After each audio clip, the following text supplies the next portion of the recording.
boy, have we got an episode for you. So we're now on season 9, episode 5, and we're going to bring you the Carnival.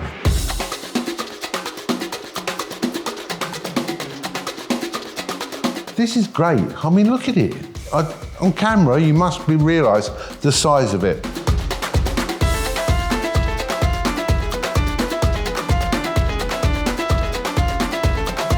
And you've also got an amazing hot tub.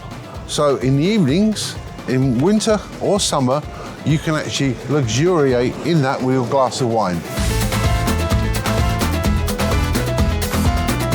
A detached villa, 3 bedrooms and 4 bathrooms on the western side of Lagos.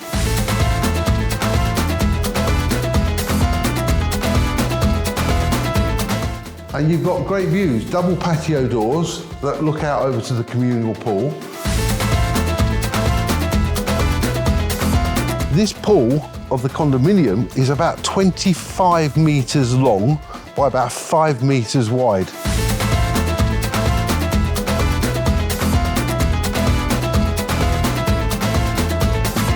It's an excuse for the men to dress as women and for the women to dress in nothing.